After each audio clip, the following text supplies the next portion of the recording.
es un problema y estas señales inflamatorias pueden realmente propagarse por todo el cuerpo a través de la sangre y afectar a otros órganos como el hígado, el páncreas, el corazón. Y llegan al cerebro también, incluso. Sí, se llama neuroinflamación. Neuroinflamación. Uh-huh.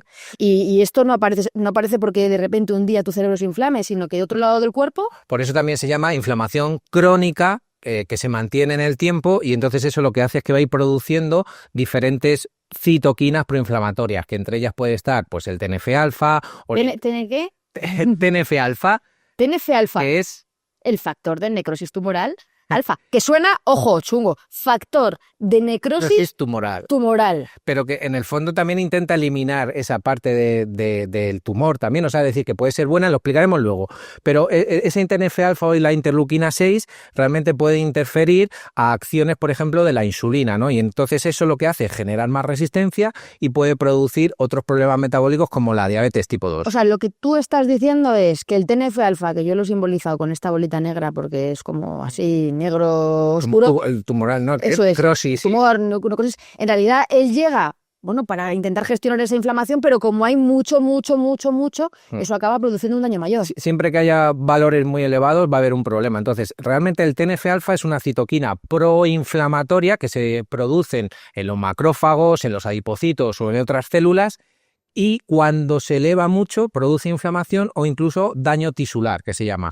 Activa cascadas proinflamatorias. Tisulares en los tejidos, ¿no? Eso es. Activa unas cascadas proinflamatorias y estimula la liberación de otras citoquinas que lo que favorecen es la resistencia a la insulina, especialmente en contextos, por ejemplo, como obesidad, en ese contexto donde los adipocitos empiezan a aumentar su tamaño de manera descontrolada y los macrófagos no son capaces de gestionar. La policía, ¿no? La policía. Los de cubo de basura que empiezan a recoger. No son capaces de gestionar todo el disturbio que hay, pues lo que tienen que hacer es segregan grandes cantidades de este TNF-alfa y empieza a producirse los problemas. Por lo tanto, también puede contribuir que haya otras enfermedades como por ejemplo autoinmunes, ¿no? Si tenemos una enfermedad autoinmune como la artrosis reumatoide o psoriasis, pues también esto hace que eso se aumente de manera descontrolada. Bueno, es que ¿quién no conoce ahora a alguien que tenga artritis reumatoide o psoriasis? Han aumentado muchísimo estas enfermedades, se puede tener relación. Claro, porque es que además es como está relacionado con el sedentarismo, con el estrés, con la obesidad, y hay esos porcentajes de obesidad están creciendo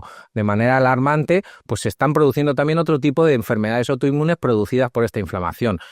Que esto también lo podemos ver, Marian, en cuando tenemos fiebre o cuando, yo qué sé, cuando en un shock séptico, es decir, que también se pueden ver en otras situaciones. Pero lo que es importante también es que es fundamental que esto lo entendamos. En inflamación se va a producir porque hay unos niveles muy altos, ¿vale? Pero también se produce para intentar defender a tu cuerpo. Es decir, que no es tan malo, lo intenta defender. Lo que pasa es que hay tanto volumen de daño. Yo creo que lo que pasa, Javi, es que lo tiene que defender durante mucho tiempo. Por eso se llama crónica. Porque cuando tú tienes un esguince o una fiebre, realmente esa inflamación es localizada y en 3 días se te va la fiebre y fuera, pero aquí tienes ese proceso todo el rato porque además no dejas el sedentarismo, no dejas de comer ultraprocesados y el adipocito, ¿dónde tienes el globo? Que quiero verlo, eso es. Cada vez es más grande, mira, tengo más globo, voy a hacer yo globos más grandes todavía. Ve inflamándolo mientras te cuento una cosa.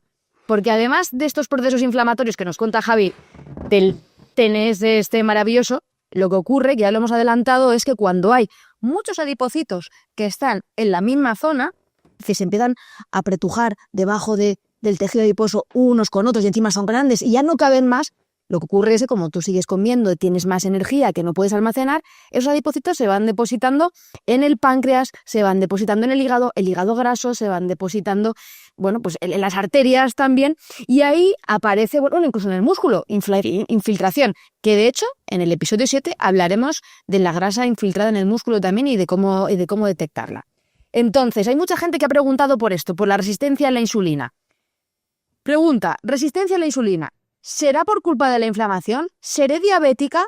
Eso me suena, ¿seré yo, maestro? ¿Seré yo? A ver, como está tan de moda, pues la gente se hace preguntas, pero no necesariamente si tienes inflamación vas a tener diabetes.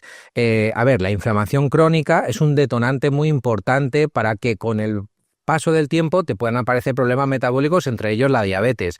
Pero no tiene por qué aparecer siempre, porque además lo podemos contrarrestar pues con estilos de vida, también tiene un componente que es genético, y hay una parte que es la inactividad física, que también es súper importante para que no se propague o no te aparezcan estas enfermedades metabólicas. Sí, Javi no nos habla de ejercicio, lleva ya como 15 minutos en hablar de ejercicio físico, pero sí que es cierto que el ejercicio físico además ayuda a generar compuestos que regulan la saciedad y el hambre. Entonces es más fácil. Todo es como un ciclo, ¿no? Esa inflamación en esa chispa afecta a todo, afecta al cerebro también. Si estamos menos saciados, si tenemos menos señal de saciedad, vamos a comer más.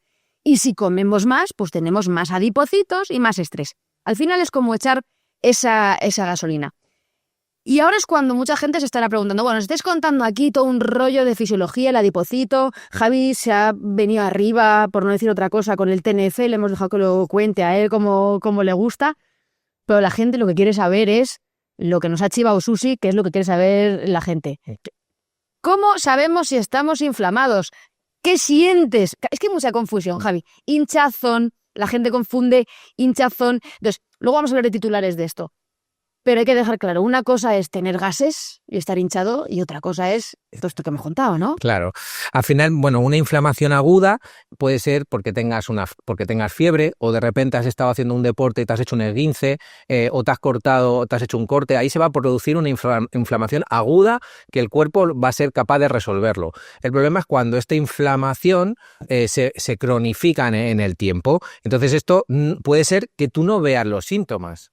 Claro, puedes no verlos porque tú puedes tener ahí unas citoquinas. Mira, tienes las citoquinas. Se me ha quedado ahí crónica. El pezón está inflamado, se lo ha sacudido. Bueno. Claro, pero si yo todos los días le echara unos poquitos, pues al final... No, si todos los días me echas unos poquitos, María. Se le ha quedado uno. Eso es la inflamación. Todos los días echarle a Javi algunas citoquinas sin pelo. Te la quito, que te respeto y te quiero, cariño.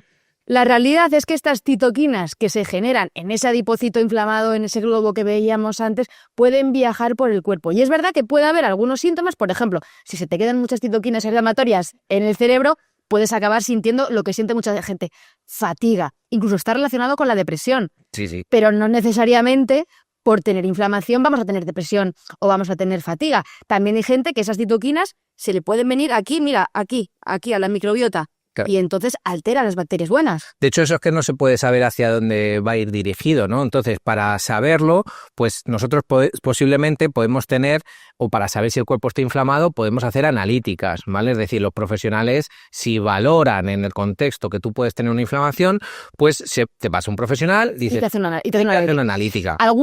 ¿Alguna pista que puede tener la gente? Pues dice, bueno, pero voy a hacerme un análisis sin más. A ver, hay pistas como, por ejemplo, te puedes hacer antes, que hablaremos también en el episodio 7 de bioimpedancia, si tienes un exceso de grasa. Claro, es decir, ya te empieza o empiezas a intuir que puedes tener una posible inflamación cuando pasas de unos valores de porcentaje, que lo hablaremos en un episodio siguiente. Pero tiene que quedar claro que realmente la inflamación es silenciosa, es decir, la inflamación crónica en el tiempo, luego vas a ver, oye, ojo, es que de repente los niveles de glucosa han aumentado, el exceso de grasa ha aumentado, y sí, me siento más fatigado, pero... O te pueden aparecer pues síntomas en la piel, o te pueden aparecer síntomas constantemente de una mala digestión, o mucho estrés. Pero eso no tiene nada que ver con comerte un cocido unos garbanzos y tener hinchazón, tener gases, o tener alguna disbiosis como tiene la gente, intolerancias a los fructanos, eso es otro tipo de cosas. Intolerancia puede ser otra cosa. Mira, un día tenemos que hablar con Pilar Esteban y que nos hable de esa parte, sería súper interesante. De esa parte. Entonces,